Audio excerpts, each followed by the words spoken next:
Well, folks, we are back, and it's been a while.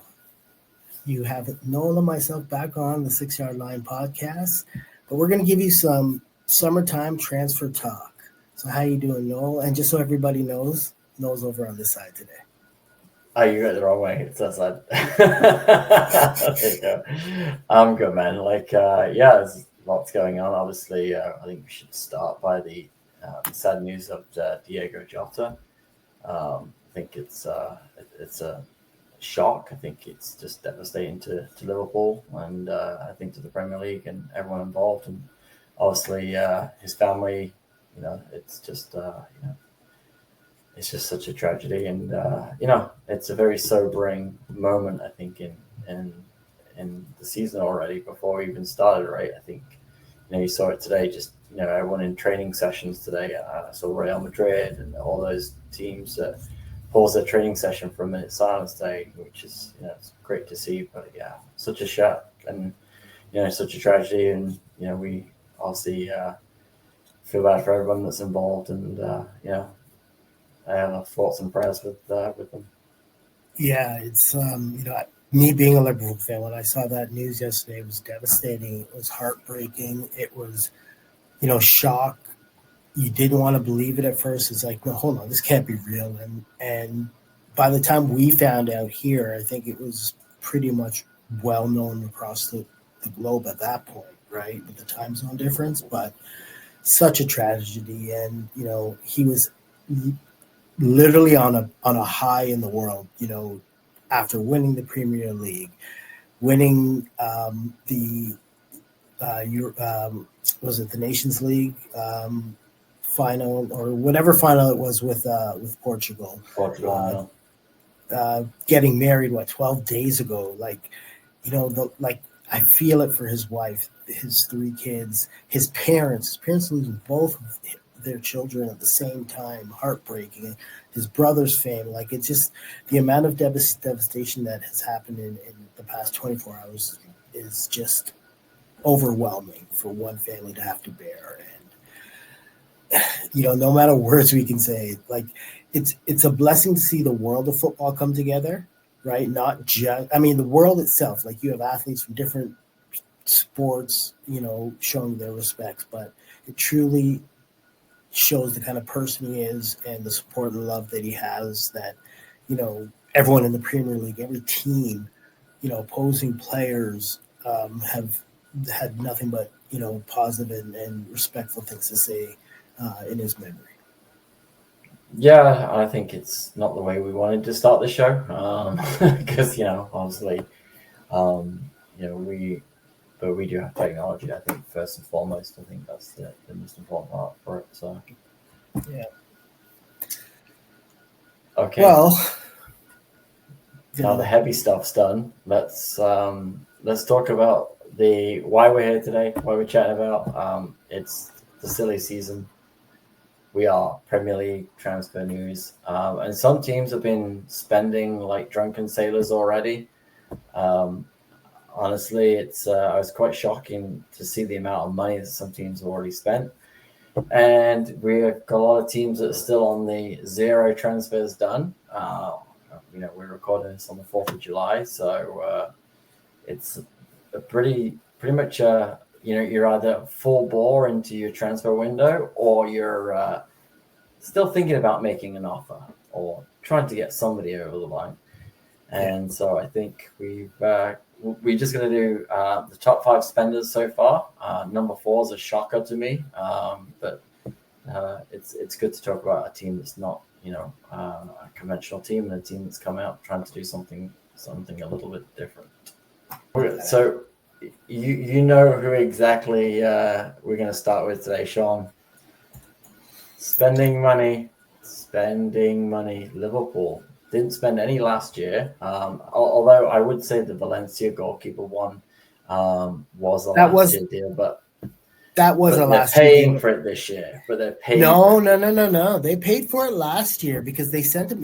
They just sent him back out on loan, so he was in on the books last year. Yeah, it wasn't as if it was a deal that they were signing, a future deal.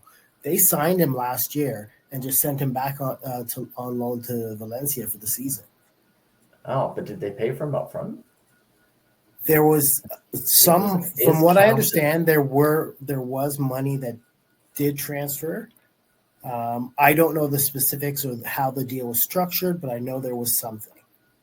More than likely, they probably paid them a deposit, and then the remainder of the balance. Yeah, and I think that's because the FFP and all that stuff. We are seeing it a lot more now, where teams are, paying some now, and then over a couple of years, the next team that we'll get to is, mortgaging it over the next 50 years. But it's an interesting time for Liverpool. Obviously, we just talked about Jota, and that was not really, somebody that you thought you were going to end up replacing. But I know this is your team, Sean. You can talk about the signings, because for me, the only one that you've got a long list of players there, right? Yeah. And I would say the one that I'm actually more excited about is Frimpong, because I do think he's actually a really underrated player. I think this is probably one of the best deals of the season, and he might turn out to be one of the best deals of the season.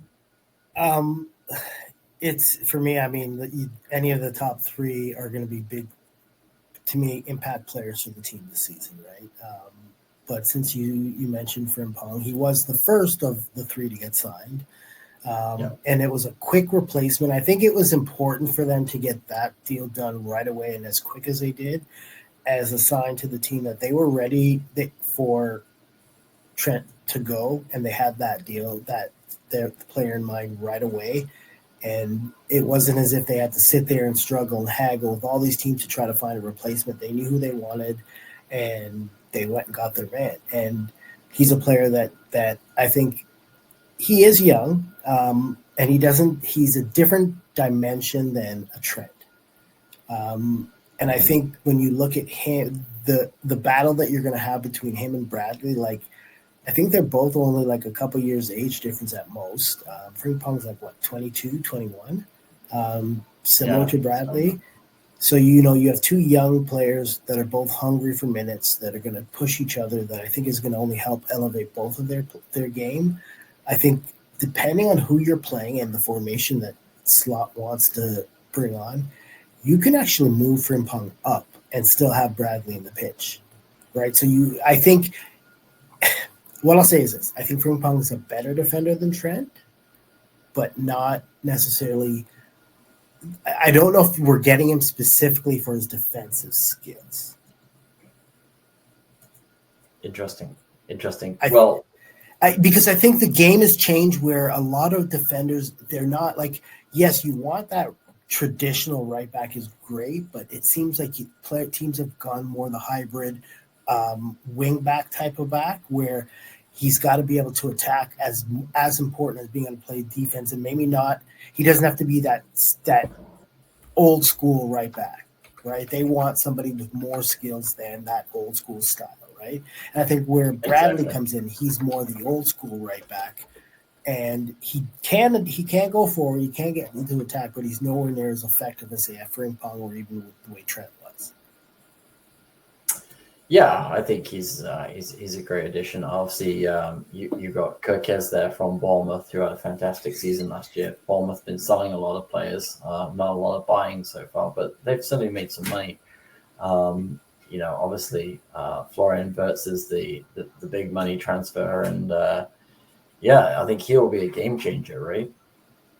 Well, I think when you look at, even if with the keeper, right, Georgie. If you look at those four players, they're all young, right? So it's also a shift in the future of what you're going to see with Liverpool, right? Liverpool were one of the oldest teams in the Premier League. They can't expect to compete on all fronts with older, more tired legs. You need youth in your system that can play. And so they got the kind of players that can come in right away and can compete right away. Right, you can potentially see another defender coming in, which is only going to almost revamp the back line to a certain extent, depending on playing time. I think in the midfield, you got the player.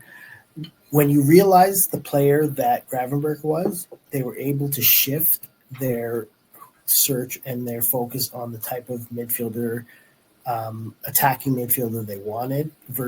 Last year was Zubamendi was the man, but once Gravenberch showed that he can play that role, they realized, okay, they don't have to spend that money and they can put the money elsewhere, right? So that's where Florian Wirtz comes into play. And I think that it's a lot of money. Is it a lot of money? But again, he's only 21, right? So if he pans out, the return on that investment is going to be ridiculous, right? Because if he becomes the player a lot of people are expecting him to be, Liverpool have the option that they can, if another big club comes knocking, they can turn around and sell him and make a massive profit, right? Because I would only assume my worry would be the price tag on his head. We've seen it before, right? The amount of players that struggle with anytime you get over 100 million. You see it. You saw it with Jack Grealish, right? 100 million, and he wore that for okay, if he was involved in the treble, but he's been non-existent since the treble. I think sometimes the price tag weighs heavy on those players.